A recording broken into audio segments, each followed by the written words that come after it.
Good morning, everyone. So this area has dried that I worked on. It looks fantastic along this area where did the rock. Obviously, I did this here. I showed you last week, and some of the plaster got on there again because I had to go back over and do the plaster casting rocks under there. I have like trays and trays of rocks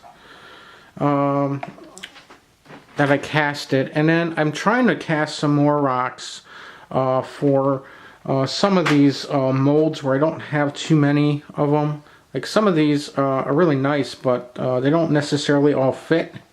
So when you're doing like these down there, and I'm not sure how close I can get in there with the zoom, it's really hard to see because it's not painted yet. I'm not going to paint it until I put in the rest of them. I'm going to put some more around that edge, and then I want to do over here. I do have an idea where I want to put some along here. I always plan to put some along here, and I found this one here I thought might work down here. It's actually upside down, but I think it's fine. I've been wanting to put somewhere, and it kind of would look pretty cool over here. See where it's at? Somewhere in that vicinity. It's leaning right now so it stays up, but it would actually be more like this or something like that, and I've always thought that that's the one that should go there. There is somewhat of a bowl in here, so I'd have to put some plaster cloth in here to flatten this up to give it more of a surface. So if you would see this from a top down, there's like there's air in the back of this, so I'd have to make it so it's a little more flush to use this one.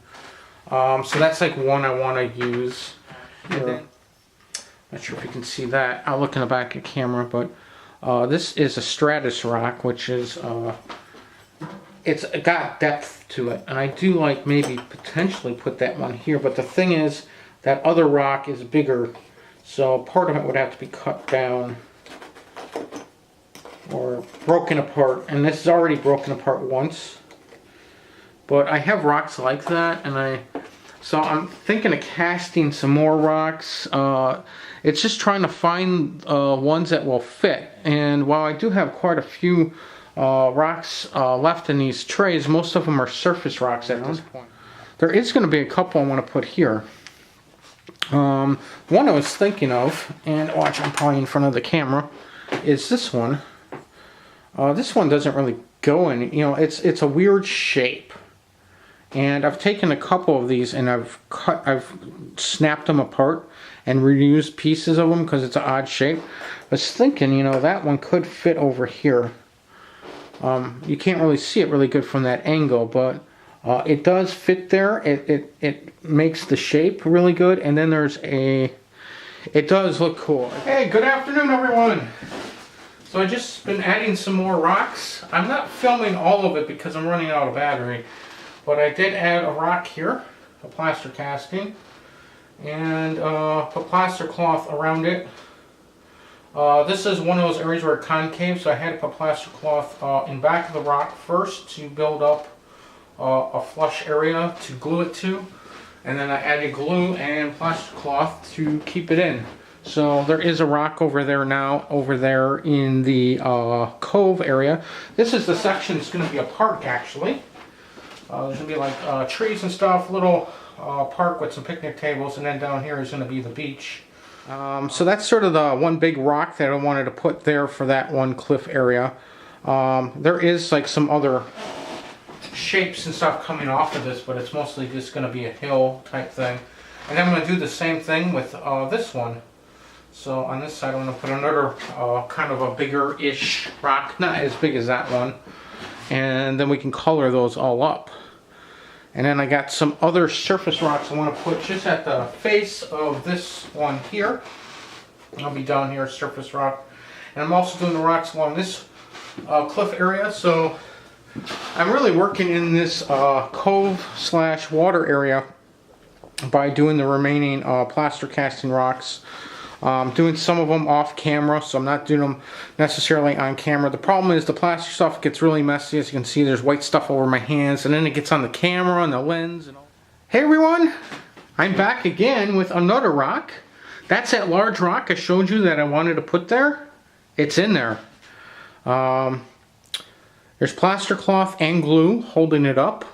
I had to put quite a bit of plaster cloth here at the bottom edge. The rock did, it would have been nice to have the nice water underneath it, but I couldn't get it to stand up on its own there without putting the plaster cloth at the bottom edge there. But that's not a big deal. I think it looks pretty cool. It really changes the look of this area. And here's that other one that we did right here, the top version.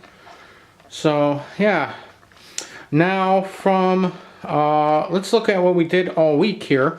I mean, I basically done rocks all this week, and it did take quite a bit of time to do very short. I mean, I did one over here, I did this one, and I did these along here. Remember, I did this one last week, and so I did all this along here.